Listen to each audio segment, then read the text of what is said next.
اعوذ باللہ من الشیطان الرجیم بسم اللہ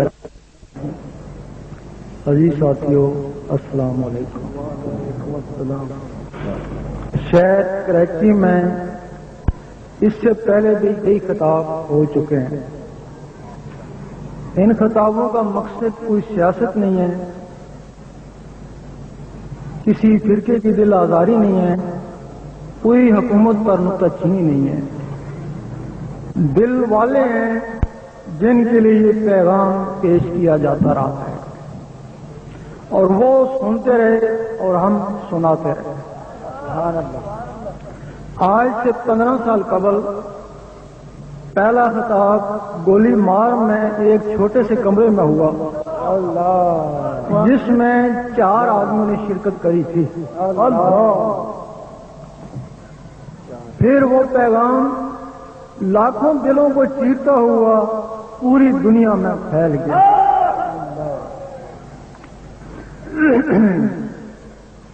اب کچھ دنوں سے یہ اشارے ہو رہے تھے کہ اس پیغام کو غیر مذاہب میں بھی عام کر دو، اور ہم سوچ رہے تھے کہ جب اپنے مسلمان اس علم کو سمجھنے سے قاصر ہیں تو ہندو سکھ عیسائی وہ اس علم کو کیسے سمجھیں گے۔ سوچا کہیں غلط اشارہ نہ ہو، کیونکہ بہت سے لوگوں کو غلط اشارے ہو چکے ہیں۔ مرزا غلام احمد ان غلط اشاروں کی وجہ سے کافر گردانا گیا، ورنہ انہیں کوئی کافی والی اور کوئی بات تو نہیں تھی۔ لطیفہ بعد جمعہ کی نماز کے بعد ایک آدمی کھڑا ہو گیا اور کہنے لگا لوگوں ٹھہرو، ایک اعلان سنو، مجھے ابھی اللہ تعالیٰ کی طرف سے حکم ہوا ہے کہ اعلان کر دے تو نبی ہے، اور لوگوں کو کہو کہ یہ تجھے نبی تسلیم کریں۔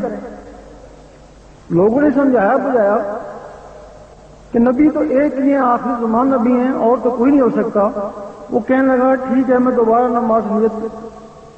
اس نے دوبارہ 2 نفل پڑھے اور پھر کہنے لگا کہ ابھی اشارہ ہوا کہ ان کو کہو کہ تو واقعی نبی ہے، اگر یہ تجھے نہیں مانتے ہم ان کو ابھی معجزہ دکھاتے ہیں۔ لوگوں نے جوتے اٹھائے اور اس کو مارنا شروع کر دیے۔ شاید یہی معجزہ تھا۔ کچھ دنوں کے بعد وہ ہمیں ایک کجان کی دکان پہ ملا تو پوچھا تیری نبوت کا کیا ہوا؟ کہنے لگا جوتے کھانے کے بعد مجھے محسوس ہوا کہ وہ شیطانی ہی دھوکہ تھا۔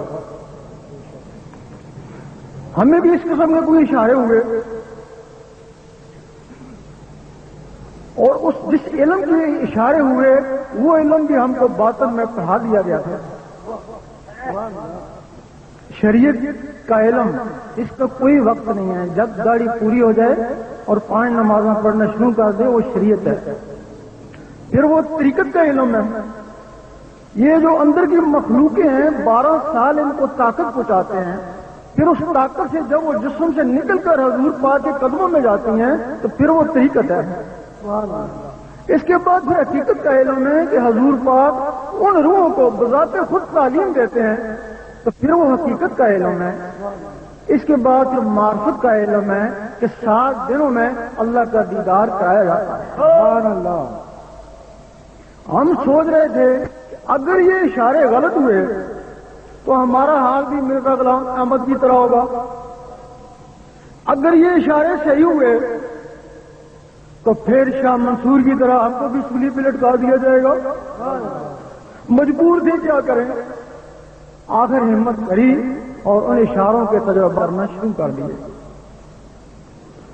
اسلامی ممالک کے علاوہ یورپ اور امریکہ یہاں کے بھی وزٹ کیا۔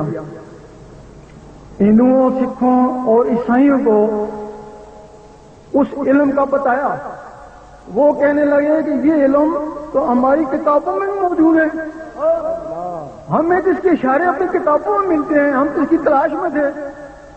جب ان کو وہ علم بتایا گیا تو ان کے دل بھی اللہ اللہ کرنا شروع ہو گئے۔ اب ہمیں یقین ہو گیا کہ اللہ کی طرف سے اشارہ تھا، کیونکہ کسی کا بھی دل تھا وہ مسلمان ہی کیوں نہ ہو بغیر اللہ کی رضا کے اللہ اللہ نہیں کر سکتا۔ پھر ان لوگوں نے مطمئن ہو کے ہم کو مندروں اور گردواروں کی دعوت دی، وہاں بھی جا کے ہم نے خطاب کیا۔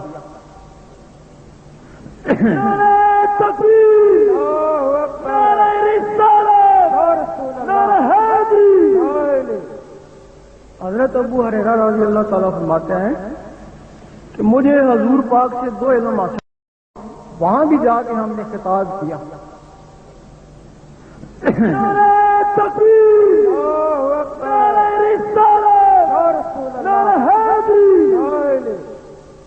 حضرت ابو ہریرہ رضی اللہ تعالیٰ فرماتے ہیں کہ مجھے حضور پاک سے 2 علم حاصل ہوئے، ایک تو میں بتا دیا، اگر دوسرا بتاؤں تو تم مجھے قتل کر دو، اور جب ہم نے بھی اس علم کی کچھ باتیں عوام میں پہنچائی تو ہمارے اوپر بھی واجب القتل کے فتوے لگنا شروع ہو گئے۔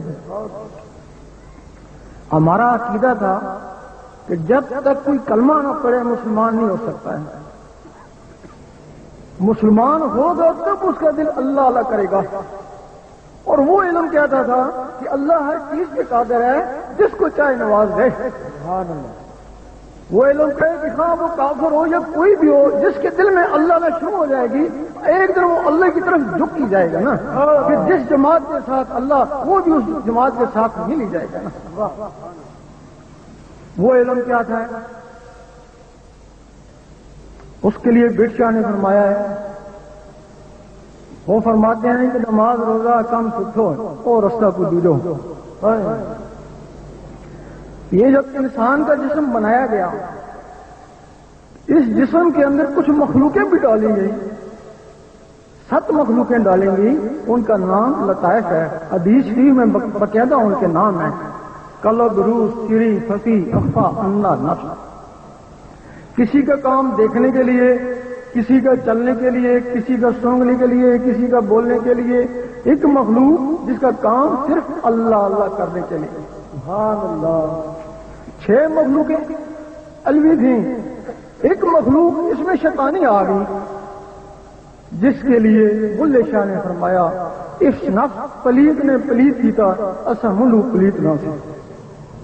جب وہ نفس اس جسم آیا تو یہ جسم ناپاک ہوا، وہ مٹی بھی ناپاک نہیں تھی، وہ باقی مخلوقیں بھی ناپاک نہیں تھی، جب وہ نفس آیا تو پھر یہ جسم ناپاک ہو گیا۔ مجدد صاحب فرماتے ہیں مبتدی کو چاہیے کہ پہلے اللہ کا ذکر کرے، اپنے نفس کو پاک کرے۔ قرآن ان لوگوں کے پڑھنے کے قابل نہیں جن کے نفس کتے ہیں۔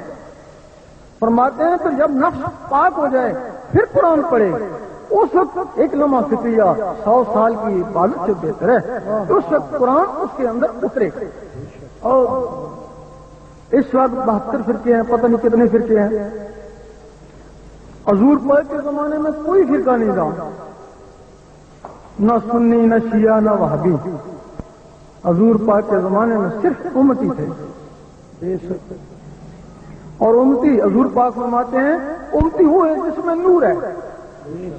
حدیث میں بھی ہے کہ قیامت کے دن امتوں کی پہچان نور سے ہوگی۔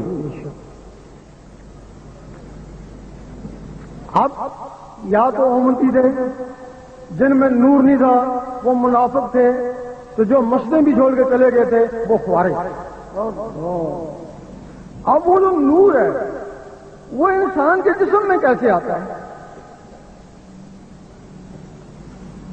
ایک مسلمان ہے، ایک مومن ہے۔ مسلمان جو ہے وہ تسبیح سے اللہ اللہ کرتا ہے، جس طرح پتھر پتھر سے ٹکراتا ہے چنگاری اٹھتی ہے، اسی طرح جب اللہ اللہ سے ٹکراتا ہے تو نور بنتا ہے۔ لیکن وہ جو نور بنتا ہے وہ انگلیوں میں، اندر تو نہیں جاتا ہے نا، وہ اگر کام آیا تو یوم محشر میں کام آیا۔